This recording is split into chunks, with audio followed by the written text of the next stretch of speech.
Baik, Assalamualaikum warahmatullahi wabarakatuh. Perkenalkan, nama saya Syabina Maharani Zalvena dengan NIM C1C020132 dari kelas R11 Prodi Akuntansi.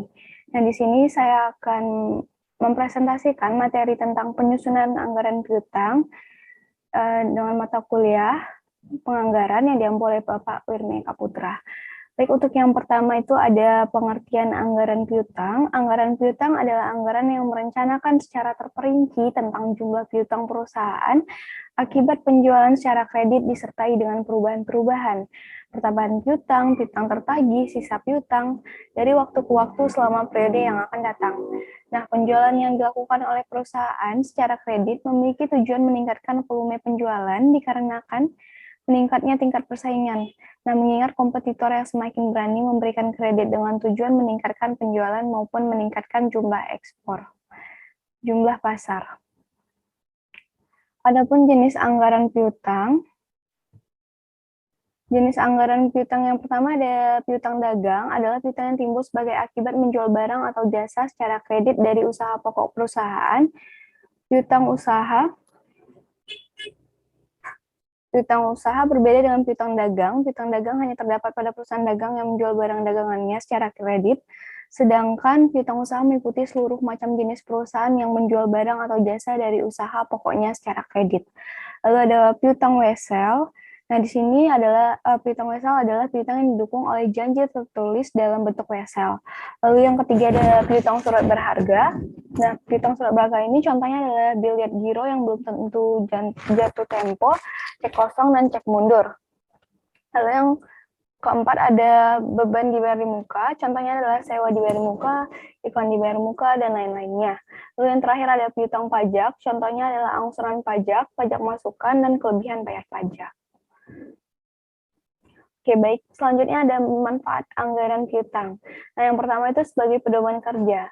Sebagai dasar penyusunan anggaran piutang untuk tahun yang akan datang, karena telah diketahui jumlah tingkat penerimaan pelunasan piutang bulan-bulan sebelumnya. Lalu sebagai alat pengkoordinasian kerja, nah sebagai alat untuk mengendalikan jumlah piutang dalam jangka waktu tagihan supaya tidak terjadi keterlambatan pembayaran kredit penjualan. Lalu yang terakhir sebagai alat pengawas kerja, nah, untuk menilai kinerja perusahaan dalam mengelola perputaran piutang yang nantinya akan berakibat pada jumlah kas yang ada di perusahaan. Lalu faktor-faktor yang mempengaruhi anggaran piutang. Nah, yang pertama itu ada volume barang yang dijual secara kredit. Volume barang yang dijual secara kredit lebih besar daripada tunai dapat semakin memperbesar anggaran dalam piutang usaha, dan begitu pun sebaliknya.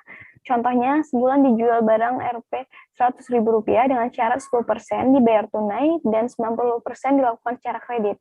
Nah, dengan demikian, piutang usaha yang tertanam yaitu 90% dikali Rp90.000. Lalu yang kalau ada standar kredit, penentuan standar kredit menentukan besar kecilnya piutang usaha yang tertanam. Nah, semakin longgar standar kredit yang diberikan, maka semakin besar piutang yang tertanam, dan semakin besar resiko kerugian piutang. Standar kredit yang longgar dan ekstrim misalnya tidak perlu jaminan kredit, termasuk jaminan kredit atas barang yang dibeli, semua orang boleh diberikan fasilitas kredit dan tanpa mempertimbangkan apakah calon debitur berpengalaman atau tidak dalam bekerja. Lalu jangka waktu kredit. Nah, jangka waktu kredit ini mempengaruhi besar kecilnya piutang usaha yang tertanam. Semakin jangka waktu kredit, semakin besar piutang usaha yang tertanam, dan sebaliknya, jangka waktu kredit yang panjang dapat meningkatkan volume barang atau jasa yang dijual. Lalu ada pemberian potongan. Pemberian potongan harga juga dapat mempengaruhi besarnya investasi dalam piutang.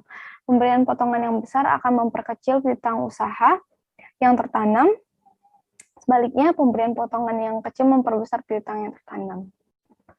Baik, lalu ada pembatasan kredit.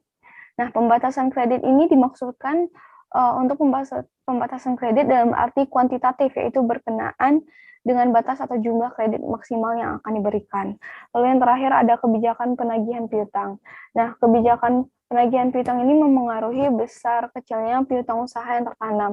Perusahaan dapat menjalankan kebijakan penagihan piutang secara aktif maupun pasif. Lalu selanjutnya, faktor-faktor yang harus dipertimbangkan dalam menyusun anggaran piutang. Yang pertama itu anggaran penjualan, semakin besar jumlahnya penjualan, akan cenderung semakin besar pula transaksi penjualan secara kredit yang akan dilakukan. Nah, Lalu keadaan persaingan di pasar, semakin tinggi tingkat persaingan di pasar, maka volume penjualan secara kredit juga semakin meningkat. Lalu posisi perusahaan dalam persaingan. Semakin kuat posisi perusahaan di pasaran, maka perusahaan cenderung untuk melakukan penjualan secara tunai.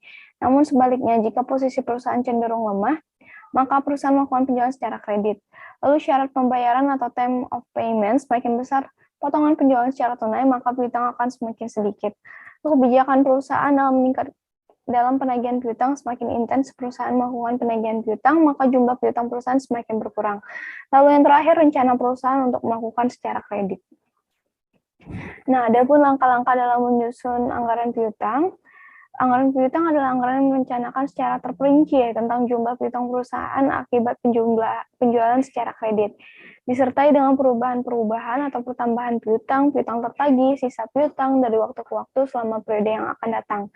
Nah, jenis-jenis piutang adalah piutang usaha, piutang wesel, piutang surat berharga, piutang pajak, beban dibayar muka, dan setoran pajak. Lalu pengelolaan piutang yang baik dilakukan dengan cara perencanaan jumlah dan pengumpulan piutang. Lalu yang kedua pengendalian piutang, dan yang terakhir penggunaan rasio. Adapun pengelolaan dan perputaran piutang.